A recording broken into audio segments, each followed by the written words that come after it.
ಇವತ್ತು ಮನೇಲೇ ಸಿಂಪಲ್ಲಾಗಿ ರವೆ ರೊಟ್ಟಿ ಹೇಗೆ ಮಾಡೋದನ್ನು ತೋರಿಸ್ಕೊಡ್ತೀನಿ ಬನ್ನಿ. 10 ನಿಮಿಷ ಸಾಕು. ಒಂದು 2-3 ಇಂಗ್ರೀಡಿಯೆಂಟ್ಸ್ ಇದ್ದರೆ ಸಾಕು. ರವೆ ರೊಟ್ಟಿ ನೀಟಾಗಿ ಮಾಡ್ಬೋದು. ಮಕ್ಳಿಗೆಲ್ಲ ತುಂಬ ಇಷ್ಟ ಆಗುತ್ತೆ. ಅದು ಹೇಗೆ ಮಾಡೋದು ನೋಡ್ಕೊಂಬರೋಣ ಬನ್ನಿ. ಇಲ್ಲಿ ಮೊದಲಿಗೆ ಒಂದು ಪಾತ್ರೆ ಇಟ್ಕೊಂಡೆ. ಪಾತ್ರೆಗೆ 300 ಗ್ರಾಮಷ್ಟು ಬಾಂಬೆ ರವೆ ಆಗಿರ್ಬೋದು, ಸಣ್ಣ ರವೆ ಆಗಿರ್ಬೋದು, ಚಿರೋಟಿ ರವೆ ಆಗಿರ್ಬೋದು, ಯಾವ ರವೆ ಬೇಕಾದ್ರೂ ತೊಗೋಬೋದು. ನೋಡಿ ಇಲ್ಲಿ ರವೆ ತೊಗೋತಾ ಇದ್ದೀನಿ. ಈ ರವೆಗೆ ರುಚಿಗೆ ತಕ್ಕಷ್ಟು ಉಪ್ಪು ಹಾಕ್ಕೊತಾ ಇದ್ದೀನಿ. ನಿಮ್ಗೆ ಎಷ್ಟು ಬೇಕು ಅಷ್ಟು ಹಾಕ್ಕೊಳ್ಳಿ. ಇದರಲ್ಲಿ 6-7 ರವೆ ರೊಟ್ಟಿ ಆಗುತ್ತೆ. ನೆಕ್ಸ್ಟ್ ಇದಕ್ಕೆ ಒಂದು ಅರ್ಧ ಸ್ಪೂನಷ್ಟು ಜೀರಿಗೆ ಹಾಕ್ಕೊತಾ ಇದ್ದೀನಿ. ನೆಕ್ಸ್ಟು ಇಲ್ಲಿ ಎಲ್ಲ ಹಚ್ಚಿಟ್ಕೊಂಡಿದ್ದೆ ಸ್ವಲ್ಪ ಕರಿಬೇವು ಮತ್ತು ಒಂದು ಹಸಿಮೆಣ್ಸಿನ್ಕಾಯಿ ಸಣ್ಣದಾಗಿ ಹಚ್ಚಿಟ್ಕೊಂಡಿದ್ದೆ. ಹಸಿಮೆಣ್ಸಿನ್ಕಾಯಿ ಬೇಕು ಅಂದರೆ ಹಾಕ್ಕೊಳ್ಳಿ, ಬೇಡ ಅಂದರೆ ಸ್ಕಿಪ್ ಮಾಡಿ. ಒಂದು ದಪ್ಪಾಗಿರೋ ಈರುಳ್ಳಿ, ಇದಕ್ಕೆ ಏನು ತರಕಾರಿ ಬೇಕಾದ್ರೂ ಹಾಕೋಬೋದು. ನಾನಿಲ್ಲಿ ಸಬ್ಬಕ್ಕಿ ಸೊಪ್ಪು ಮತ್ತು ಕ್ಯಾರೆಟ್ ಒಂದು ಸಣ್ಣದಾಗಿ ತುರ್ದು ಇಟ್ಕೊಂಡಿದ್ದೀನಿ.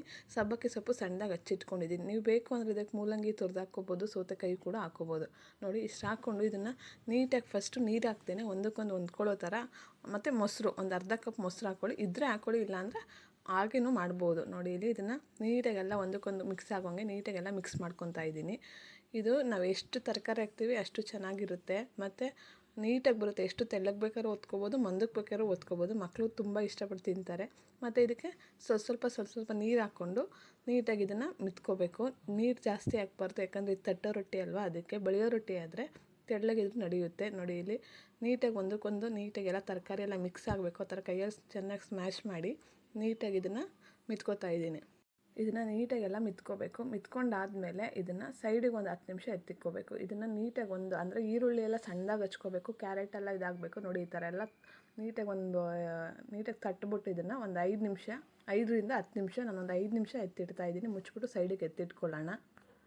ಈ ಥರ ರೊಟ್ಟಿಯ ನೀವು ಅಕ್ಕಿ ಹಿಟ್ಟೆಲ್ಲರೂ ಮಾಡ್ಕೊಬೋದು, ಗೋಧಿ ಹಿಟ್ಟೆಲ್ಲರೂ ಮಾಡ್ಕೊಬೋದು, ರವೆಲ್ಲಾರು ಮಾಡ್ಕೊಬೋದು. ನೆಕ್ಸ್ಟ್ ಈ ಕಡೆ ನೋಡಿ ಇದು ಇವಾಗ ನೆಂದಿದೆ. ನೋಡಿ ಈ ಥರ ಇದನ್ನು ಉಂಡೆ ಮಾಡಿ ಇಟ್ಕೋಬೇಕು. ಸಣ್ಣ ಉಂಡೆ ಥರ ಮಾಡ್ಕೊಬೋದು. ಇಲ್ಲ ಒಂದು ರೊಟ್ಟಿಗೆ ಎಷ್ಟಾಗುತ್ತೆ ಅಷ್ಟು ಹಿಟ್ಟು ತೊಗೊಂಡು ಒಂದು ಬಟರ್ ಪೇಪರಲ್ಲಿ ನೀಟಾಗಿ ತಟ್ಕೊಬೋದು. ನೋಡಿ ಇದನ್ನು ನೆಕ್ಸ್ಟ್ ಇವಾಗ ಮುಚ್ಚಿಟ್ಟಿದ್ವಲ್ಲ ಒಂದು ಕಡೆಯಿಂದ ಮಿಕ್ಸ್ ಮಾಡ್ಕೋಬೇಕು.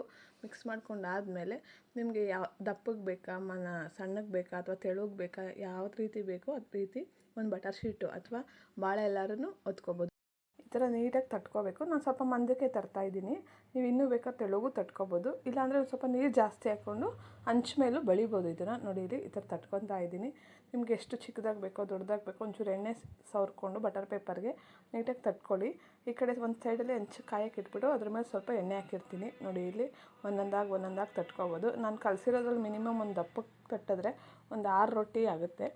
ನೋಡಿ ಇಲ್ಲಿ ಈ ಥರ ನೀಟಾಗಿ ತಟ್ಕೊಂಡು ಇಲ್ಲಿ ಹಂಚು ಕಾದಿರುತ್ತಲ್ವ, ಹಂಚು ಮೇಲೆ ಸ್ವಲ್ಪ ಎಣ್ಣೆ ಹಾಕ್ಕೋಬೇಕು. ಎಣ್ಣೆ ನೀಟಾಗಿ ಸ್ಪ್ರೆಡ್ ಮಾಡಿಕೊಂಡು ಎಣ್ಣೆ ಅಥವಾ ತುಪ್ಪ ಅಥವಾ ಏನಾದ್ರು ಹಾಕ್ಕೋಬೋದು. ನೀವು ಎಣ್ಣೆ ಹಾಕ್ಕೋತಾ ಇದ್ದೀನಿ. ತುಪ್ಪನಾರು ಹಾಕ್ಕೊಂಡ್ರು ಇನ್ನೂ ಚೆನ್ನಾಗಿ ಬರುತ್ತೆ. ನೋಡಿ ಇಲ್ಲಿ ಈ ಥರ ಎಣ್ಣೆ ಎಲ್ಲ ಸಾವ್ರ್ಕೊಂಡು ಈ ಬಟರ್ ಪೇಪರ್ ಮೇಲೆ ತಟ್ಟಿದ್ವಲ್ಲ ರೊಟ್ಟಿ, ಅದನ್ನು ಈ ಥರ ಹಂಚು ಮೇಲೆ ಹಾಕ್ತಾಯಿದ್ದೀನಿ. ನಾನು ಸ್ವಲ್ಪ ಮಂದಕ್ಕೆ ಹಾಕಿದ್ದೀನಿ, ಯಾಕಂದರೆ ಚೆನ್ನಾಗಿರುತ್ತೆ. ಹೆಂಗಿದ್ರೂ ಬೇಯುತ್ತಲ್ವ, ಅದಕ್ಕೆ ಬೇಗ ಆಗುತ್ತೆ ಅಂತ ಸ್ವಲ್ಪ ಮಂದಕ್ಕೆ ಹಾಕಿದ್ದೀನಿ. ನೀವು ಬೇಕು ಅಂದರೆ ಇನ್ನೂ ಸ್ವಲ್ಪ ತೆಳುವಾಗಿ ಹಾಕ್ಕೋಬೋದು. ನೋಡಿ ಇಲ್ಲಿ ಈ ಥರ ಸುತ್ತ ಎಲ್ಲ ಎಣ್ಣೆ ಹಾಕ್ಬಿಟ್ಟು ಎಲ್ಲ ಕಡೆ ಸ್ಪ್ರೆಡ್ ಮಾಡಬೇಕು. ಎರಡೂ ಕಡೆ ಬೇಯಿಸ್ಕೊಂಡ್ರೆ ನಿಮಗೆ ಬಿಸಿ ಬಿಸಿ ಮಸಾಲ ರೊಟ್ಟಿ ರೆಡಿ ಆಗುತ್ತೆ. ನೋಡಿ ಈ ರೊಟ್ಟಿ ತುಂಬ ಚೆನ್ನಾಗಿರುತ್ತೆ. ಒಂದೇ ಒಂದು ಸಲ ಟ್ರೈ ಮಾಡಿ. Thank you for watching my video. Please subscribe ಮಾಡಿ, ಸಪೋರ್ಟ್ ಮಾಡಿ. Thank you.